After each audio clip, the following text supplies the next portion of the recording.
సామెతల గ్రంథము 30వ అధ్యాయం 24 నుంచి 27 వచనాలు. భూమి మీద చిన్నవి 4 కలవు, అయినను అవి మిక్కిలి జ్ఞానము గలవి. చీమలు బలము లేని జీవులు, అయినను అవి వేసవిలో తమ ఆహారమును సిద్ధపరచుకొనును.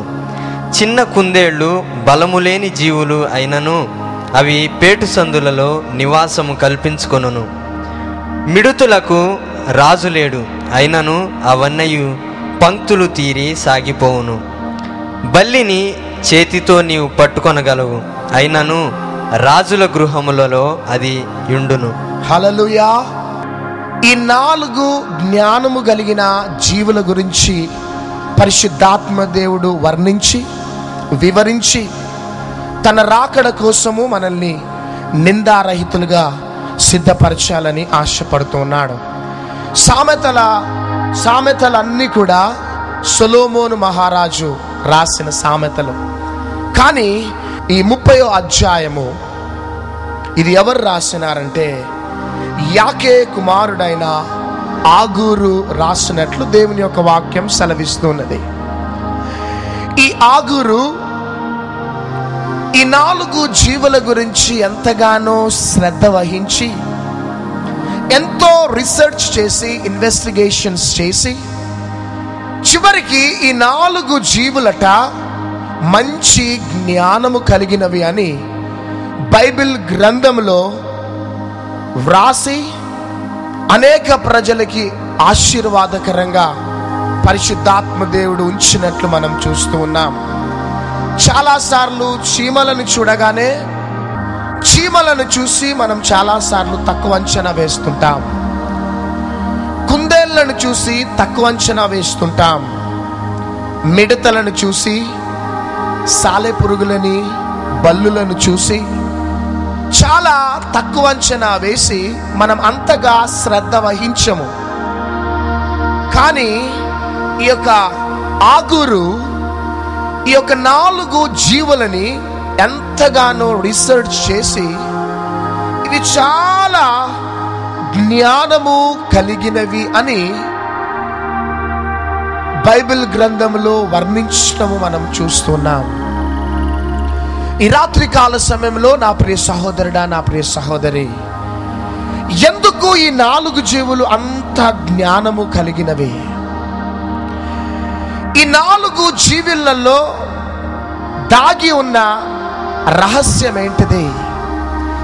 ఎందుకు పరిశుద్ధాత్మ దేవుడు ఈ 4 జీవులను చూస్తూ ఇవి మిక్కిలి జ్ఞానము కలిగినవి అని అనటానికి కారణాలు ఏంటివి? ఈ రాత్రి కాల సమయంలో మొదటి జీవి గురించి పరిశుద్ధాత్మ దేవుడు వివరించబోతున్నాడు. హల్లెలూయా, హల్లెలూయా. దయచేసి చదవాలి. సామెతల గ్రంథము 6వ అధ్యాయము 6వ వచనము నుంచి 10వ వచనము దాకా చదవాలి. సోమరి చీమల యొద్దకు వెళ్ళుము, వాటి నడతలు కనిపెట్టి జ్ఞానము తెచ్చుకొనుము. వాటికి న్యాయాధిపతి లేకున్నను, పై విచారణకర్త లేకున్నను, అధిపతి లేకున్నను అవి వేసవి కాలమందు ఆహారము సిద్ధపరచుకొనును, కోతకాలమందు ధాన్యము కూర్చుకొనును. సోమరి, ఎందాక నీవు పండుకొని ఉందువు, ఎప్పుడు నిద్ర లేచెదవు? చాలు. దేవుని బిడ్డలారా, పరిశుద్ధాత్మ దేవుడు వర్ణిస్తున్న సత్యం ఏంటిదంటే కోతకాలమందునట ఈ యొక్క చీమలు ధాన్యాన్ని సిద్ధపరచుకుంటాయంట. ఇవి చిన్న జీవులు అయినప్పటికీ కూడా రాబోయే కాలము వాటికి అనుకూలమైన కాలము కాదు. రాబో కాలంలో మనము బయటికి వెళ్ళటానికి ఏమాత్రం కూడా ఛాన్సెస్ ఉండవు. రాబోయే కాలము భయంకరమైన ఉగ్రతతో నిండి ఉన్న కాలము అని ఈ యొక్క చీమలట ముందు కాలంలోనే వాటికి కావలసిన ఆహారమునంతా కూడా 3 నెలలు సిద్ధపరచుకొని వచ్చే కాలంలో వాటి గృహాలలో సేఫ్టీగా 3 నెలలు సేఫ్టీగా ఉండటం మనం చూస్తూ ఉంటాం. ఈ యొక్క చీమలకున్న ఎందుకు ఈ చీమలు మిక్కిలి జ్ఞానము కలిగినవి? ఎందుకు ఈ చీమలకి ఇంత జ్ఞానం ఉన్నది? ఈ చీమలకున్న ముఖ్యమైన విషయం ఏంటిదంటే, భవిష్యత్తు గురించి ఈ చీమలకి తెలుసు. భవిష్యత్తులో రాబోయే ఉగ్రత, భవిష్యత్తులో రాబోయే ఉపద్రవాలు గమనించి తగిన జాగ్రత్తలు తీసుకుంటాయట ఈ యొక్క చీమలు. అపోస్తలుడైన పౌలు ఎఫెసీలకు రాసిన పత్రిక 5వ అధ్యాయం 16వ వచనంలో ఒక మాట అంటున్నాడు, దినములు చెడ్డవి గనుక మీ సమయమును పోనివ్వక సద్వినియోగము చేసుకొనిచు అజ్ఞానుల వలె మీరు ఉండొద్దు అని ఎంతో స్పష్టంగా అపోస్తలుడైన పౌలు సార్వత్రిక సంఘానికి ఈ యొక్క పిలుపును ఇస్తున్నట్లు దేవుని యొక్క వాక్యం సెలవిస్తున్నది. దినములు చెడ్డవి గనక సమయమును పోనివ్వక సద్వినియోగము చేసుకొనిచు మనం అజ్ఞానుల వలె మనము ఈ భూమి మీద ఉండకూడదు అని అపోస్తలుడైన పౌలు సార్వత్రిక సంఘానికి వివరిస్తున్న వాక్కు. నా ప్రియ సహోదరుడా, నా ప్రియ సహోదరి, ఈరోజు దాకా నీ వ్యక్తిగత ఆధ్యాత్మికమైన ప్రయాణంలో, నీ కుటుంబ జీవితంలో నువ్వు ఏ అనుభవముతో నువ్వు ముందుకు సాగుతున్నావేమో, కానీ ఈ రాత్రి చీమలని నీ ముందు పరిశుద్ధాత్మ దేవుడు ఉంచటానికి కారణం ఏంటిదంటే, ఈ చీమలట భవిష్యత్తును ఎరిగే జ్ఞానము కలిగినవి. ఈ యొక్క చీమలో భవిష్యత్తులో సంభవించే ఉపద్రవాల నుంచి తప్పించుకోవటానికి ముందు కాలంలో తగిన జాగ్రత్తలు తీసుకుంటాయట ఈ యొక్క చీమలో. ఒకవేళ ఈ రాత్రి కాల సమయంలో నువ్వు మంచి డబ్బు కలిగిన వాడవు కావచ్చు, మంచి హోదా కలిగిన వాడవు కావచ్చు, మంచి పలుకుబడి కలిగిన వాడవు కావచ్చు, మంచి బ్యాంక్ బ్యాలెన్స్ నీకు ఉండొచ్చు. నా ప్రియ సహోదరుడా, నా ప్రియ సహోదరి, ఒక దినమున నీ డబ్బు నిన్ను బ్రతికించలేదు, నీ హోదా నిన్ను బ్రతికించలేదు, నీ పలుకుబడి నిన్ను బ్రతికించలేదు, నిన్ను వెంబడిస్తున్న ప్రజలు నిన్ను బ్రతికించలేరు. కానీ దేవుని యొక్క వాక్యము స్పష్టంగా భవిష్యత్తు గురించి నిర్ధారణ చేస్తున్నది. ఈ చిన్న జీవులైన చీమలు భవిష్యత్ జ్ఞానము తెలిసినవి. చిన్న జీవులు భవిష్యత్తులో జరగబోయే ఆ యొక్క సంఘటనలని తెలుసుకొని జాగ్రత్తలు తీసుకునేటివి. అందుకనే జ్ఞానము కలిగినవి అంటున్నాడు పరిశుద్ధాత్మ దేవుడు. చాలా సార్లు ప్రజలు నష్టాలని, పోరాటాలని, కన్నీటిని, శాపాన్ని కొని తెచ్చిపెట్టుకోవటానికి కారణం ఏంటిదంటే, అజ్ఞానుల వలె ప్రవర్తించి శాపాన్ని అనేకులు కొని తెచ్చిపెట్టుకుంటూ ఉంటారు. కొంతమంది దేవుని యొక్క చిత్తంలో లేని వివాహాలు చేసుకొని శాపాన్ని కొని తెచ్చిపెట్టుకుంటుంటారు. కొంతమంది దేవుని యొక్క చిత్తంలో లేని వ్యాపారాలు ప్రారంభించి అజ్ఞానుల వలె ప్రవర్తించి శాపాన్ని కొని తెచ్చిపెట్టుకుంటారు. కొంతమంది దేవుడు వెళ్ళొద్దు అన్న ప్రదేశానికి వెళ్ళి లోతు వలె శాపాన్ని కొని తెచ్చిపెట్టుకుంటూ ఉంటారు. కానీ చిన్న జీవులైన ఈ చీమలు అట, అవి బ్రతికి ఉన్నంత కాలము ఎక్కడ కూడా నష్టపోయేటివి కావట. ఒక పని ప్రారంభించక ముందు చాలా జ్ఞానయుక్తంగా ఈ చీమలు ముందుకు సాగిపోతూ ఉంటాయట. దాంట్లో ముఖ్యమైనది ఏంటిదంటే, భవిష్యత్ జ్ఞానము తెలిసినవి ఈ యొక్క చీమలు. రాబోయే ఉపద్రవము నుంచి తప్పించుకోవటానికి ముందు జాగ్రత్తలు తీసుకునే జీవులే జ్ఞానము కలిగిన జీవులు.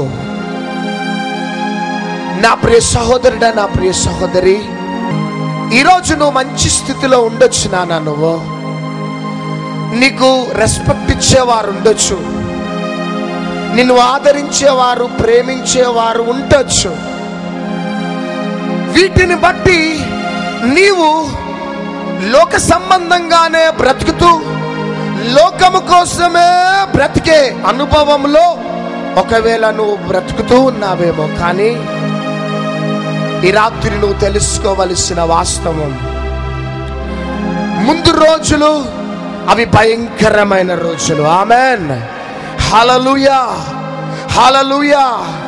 Really as a child of God, ఆంధ్రప్రదేశ్లో ఉన్న మనం సేఫ్టీ జోన్లో ఉన్నాం. చప్పట్లు కొడదాం. Compare to other states, we are in the safety zone. ఈ విధంగా మహాసభలు జరగటానికి ఎన్నో ఆటంకాలు ఆయా రాష్ట్రాలలో సంభవిస్తూ ఉన్నాయి. కానీ మన రాష్ట్రంలో 11 గంటల దాకా 12 గంటల దాకా సభలు కొనసాగించబడుతూ ఉన్నా కానీ ఎవరి నుంచి ఎటువంటి పోరాటాలు మనము అనుభవించలేము. ఎందుకు అంటే ఇంకా మన రాష్ట్రాన్ని దేవుడు ప్రేమిస్తున్నాడు. గట్టిగా చప్పట్లు కొడదాం. ఇది యెహోవా దొరుకు కాలం, ఇది యెహోవా ప్రజలతో మాట్లాడే కాలము. టీవీ ఆన్ చేయగానే దేవుడు నీతో మాట్లాడుతున్నాడు. ఆయా సభల ద్వారా దేవుడు నీతో మాట్లాడుతున్న కాలం ఇది. ఈ కాలంలో కానీ దేవుడు భవిష్యత్తు గురించి మనకు వివరించే సమయంలో మనం అశ్రద్ధ వహించినాము అంటే అపవాది యొక్క కబంధ హస్తాలలోకి మనం వెళ్ళిపోతాం. నీకు డబ్బు ఉండొచ్చు, హోదా ఉండొచ్చు, పలుకుబడి ఉండొచ్చు, కానీ అవి నిన్ను బ్రతికించలేవు. సహోదరుడా, సహోదరి, వచ్చే భయంకరమైన ఉగ్రత దినాలలో, భయంకరమైన ఉపద్రవాలు సంభవించే సమయంలో అవి నీ ప్రాణాన్ని బ్రతికించలేవు. కానీ నీ ప్రాణాన్ని బ్రతికించేది జీవము కలిగిన దేవుని వాక్కు మాత్రమే. గట్టిగా చప్పట్లు కొడదాం. చూడండి, ఈ యొక్క భూమి మీద మనము 70-80 సంవత్సరాలు బ్రతుకుతాం. ఈ 70-80 సంవత్సరాలు బ్రతకాలి అంటే మనము ఈ ఆంధ్రప్రదేశ్ యొక్క రూల్స్ అండ్ రెగ్యులేషన్స్ మనం పాటించాలి. వెహికల్లో వెళ్ళాలంటే నీకు లైసెన్స్ ఉండాలి. నువ్వు గృహం కట్టుకోవాలంటే నీ యొక్క ల్యాండ్ రిజిస్ట్రేషన్ అయి ఉండాలి. నువ్వు బస్సులో వెళ్ళాలంటే నువ్వు టికెట్ తీసుకోవాలి. ట్రైన్లో వెళ్ళాలంటే నువ్వు టికెట్ తీసుకోవాలి. ఈ ఆంధ్రప్రదేశ్ యొక్క రూల్స్ అండ్ రెగ్యులేషన్స్ నువ్వు పాటించకపోతే పోలీస్ డిపార్ట్మెంట్ నీ మీద కేసు బుక్ చేసేస్తాను. ఈ భూమి మా యేసయ్య భూమి, మేము ఇష్టం వచ్చినట్లు బ్రతుకుతాము అంటే పోలీస్ డిపార్ట్మెంట్ ఒప్పుకోదు. As a citizen of this country, as a citizen of this Andhra Pradesh, నీవు నియమ నిబంధనలు పాటించాలి. గట్టిగా చప్పట్లు కొడదాం. పాటించకపోతే పోలీస్ డిపార్ట్మెంట్ నీ మీద కేసు బుక్ చేస్తారు. ఆఫ్టర్ ఆల్ 70-80 ఇయర్స్ ఈ భూమి మీద బ్రతికిన నీవు ఈ రూల్స్ రెగ్యులేషన్స్ పాటించకపోతే గవర్నమెంట్ కేసు బుక్ చేస్తారు. కానీ ఈ లోకాన్ని విడిచిన తర్వాత కొన్ని కోట్ల సంవత్సరాలు ఒక మహిమ కలిగిన పట్టణంలో మనం అడుగు పెట్టాలి. గట్టిగా చప్పట్లు కొడదాం. ఆ మహిమ కలిగిన పట్టణంలో నువ్వు అడుగు పెట్టాలంటే these are the rules and regulations. చప్పట్లు కొడదాం. ఇది నీ చేతిలో ఉన్న బైబిలే, రూల్స్ అండ్ రెగ్యులేషన్స్. ఇది నువ్వు పాటించకపోతే you will not enter into the kingdom of God. వర్తమాన భూత భవిష్యత్ కాలమును వివరించే గ్రంథమే పరిశుద్ధ గ్రంథము. నా ప్రియ సహోదరుడా, నా ప్రియ సహోదరి, ఈరోజు దాకా నీ వ్యక్తిగత కుటుంబ జీవితము ఏ విధంగా ఉన్నదో, యెహోవా యందు భయభక్తులు కలిగి ఆయన త్రోవల యందు నడుచువారు ధన్యులు. నిశ్చయముగా నీ కష్టార్జితమును నువ్వు అనుభవించదవా? నిశ్చయముగా నీ చేతుల కష్టార్జితమును నువ్వు అనుభవిస్తావు. నీ లోగిట నీ భార్య ఫలించు ద్రాక్షవల్లి వలెను, నీ భోజనపు బల్ల చుట్టూరు నీ పిల్లలు ఒలీవ మొక్కల వలె ఉంటారు. ఎప్పుడు యెహోవా యందు భయభక్తులు కలిగి ఆయన త్రోవల యందు నడుచుకున్నప్పుడే. గట్టిగా చప్పట్లు కొడదాం.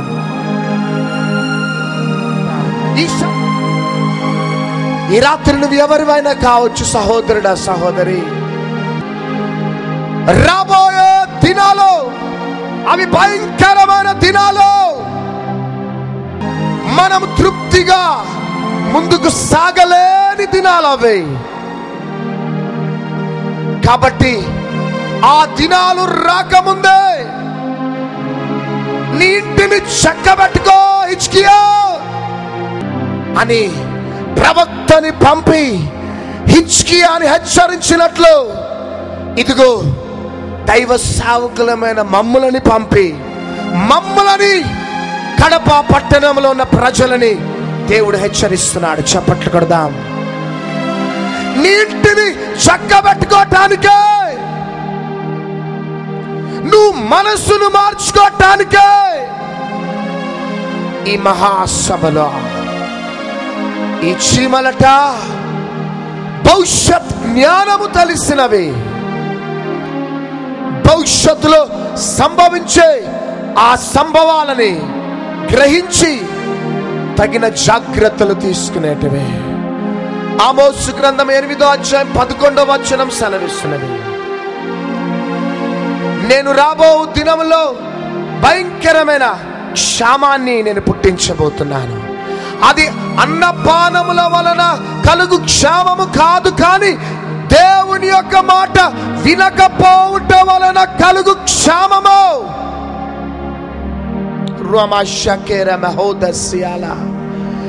దేవుని యొక్క మాట వినకపోవుట వలన కలుగు క్షామము.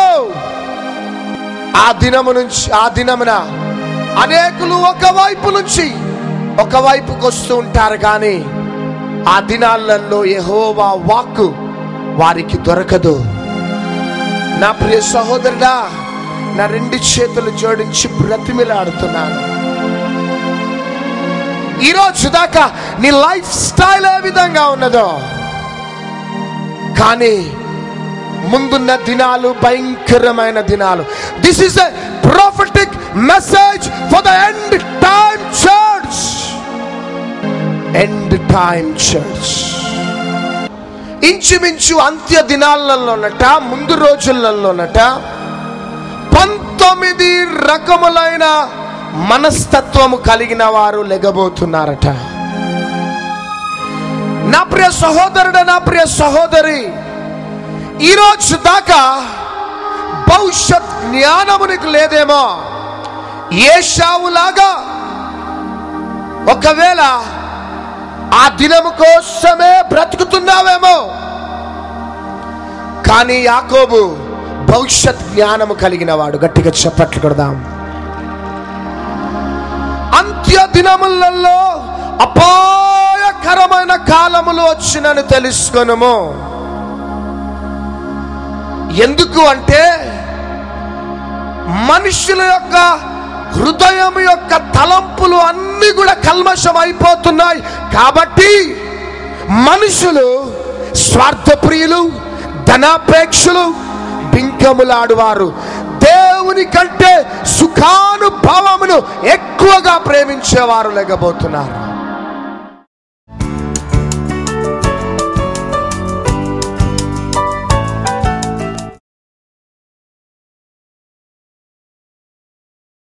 అందరూ కూడా కళ్ళు మూసుకొని మాతో పాటు ప్రార్థన చేయండి. ప్రభువా, నేను పాపిని, నన్ను క్షమించు. Yes, Lord. అనేక సమయాలలో ఒకవేళ తెలియని గర్వము, అతిశయం నిన్ను పరిపాలించిందేమో. Yes, Lord. దేనిని బట్టి ఏది నిన్ను పరిపాలించినా Yes, Lord. ఈ రాత్రి యేసయ్య ఎదుట ఒప్పుకో. నా జీవితాన్ని నీకు సమర్పించుకుంటున్నానని చెప్పు. చేతులు పైకెత్తిన వారందరూ నాతో పాటు ఈ మాటలు చెప్పండి. యేసుక్రీస్తు ప్రభువా, నీవు లోక రక్షకుడవని నేను నమ్ముచున్నాను. కల్వరి శిలువలో రక్తం కార్చున్నావని నేను నమ్ముచున్నాను. నీ రక్తం ద్వారా నా పాపాలు, సర్వమానవాళి పాపాలు కడగబడ్డాయని నేను నమ్ముచున్నాను. నేను తెలిసి తెలవక చేసిన ప్రతి పాపములను దయతో క్షమించి నన్ను నీ బిడ్డగా స్వీకరించుము. నీవు చనిపోయి పాతిపెట్టబడి మూడవ దినమున మరణమును జయించి లేచినావని, పరలోక రాజ్యం ఆరోహణమైనావని నేను నమ్ముతున్నాను. తండ్రి, నా హృదయంలోకి రమ్ము, నాకు దేవుడిగా ఉండుము. యేసుక్రీస్తు నామములో నా పాపాలని క్షమించినందుకు వందనాలు. యేసుక్రీస్తు నామములో అడిగి వేడుకొనుచున్నాము తండ్రి. Amen, amen, amen.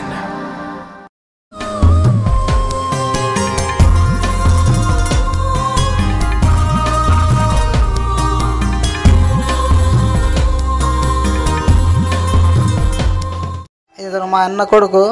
7 ఏళ్ళు పుట్టిన సంవత్సరం నుంచి నీకు చెవులో సింగాడతా, చెవుడు వినపడద్దు. రాత్రి అమ్మగారు ప్రార్థన చేస్తానే ఎనికిడితే అప్పటికే స్వస్థత జరిగింది. వినికిడి వచ్చేసింది. ఏం పేరు నాన్న? వర్ధన్ కుమార్. చెవులు స్పష్టంగా వినబడుతున్నాయి, క్లియర్గా. నీకు ఇంతకుముందు వినబడే కావు. ఎవరు నీకు ఇచ్చారు స్వస్థత? యేసు ప్రభు. యేసు ప్రభు. గట్టిగా చెప్పట కొడదామండి. దాదాపు 7 సంవత్సరాలు, ఎన్ని సంవత్సరాల నుంచి అమ్మా? పుట్టిన సంవత్సరం నుంచి ఈ బిడ్డకి చెవులు వినబడే కాదంటండి. రాత్రి ప్రార్థనలో స్వస్థత శక్తి చెవుల్లోకి దిగటం, ఆ చెవుల్లో దేవుని యొక్క ప్రభావం దిగటం. యేసుక్రీస్తు ప్రభు ఈ చంటి బిడ్డని స్వస్థపరిచినందుకు నా యేసయ్యకి గట్టిగా చప్పట్లు కొడుతూ మహిమ కలుగును గాక. దాదాపు 2:30 సమయంలో అమ్మగారు, అయ్యగారు మరి ఆరాధన ఛానల్ లైవ్ ప్రోగ్రాంలో మరి మాట్లాడుతున్నారు. అప్పుడు ఆయిల్ దగ్గర పెట్టుకోండి, వాటర్ దగ్గర పెట్టుకోండి, కచ్చిపుంటి దగ్గర పెట్టుకోండి, నేను ప్రేయర్ చేస్తున్నానని చెప్పినప్పుడు మా అమ్మ ఆ నూనె పెట్టుకొని మరి ప్రార్థన చేసుకుంటా ఉంది. నేను ఇంట్లోకి వచ్చి ఆ నూనె నేను పూసుకున్నాను అనమాట, తలనొప్పి వస్తూ ఉంటే. మరి ఆ తలనొప్పి పోయింది. ఇంకోటి ఏమిటంటే, మీకు ఏమైనా అప్పులు ఉంటే కింద ఒక చీటీ రాసుకోండి, ఎంత అప్పు అయినా సరే అది ఆ చీటీలు రాసుకోండి, యేసయ్య అప్పు తీర్చబోతున్నాడు, నీ అప్పును తీర్చబోతున్నాడు అని చెప్పినాడు. అసలు ఇది అసంభవం, ఇది ఎట్లా తీరిపోతుంది? నా అగ్రిమెంట్ 3 ఏళ్ళు ఉంది, 1,70,000 నేను నెల వడ్డీ కట్టుకోవాల్సిందే.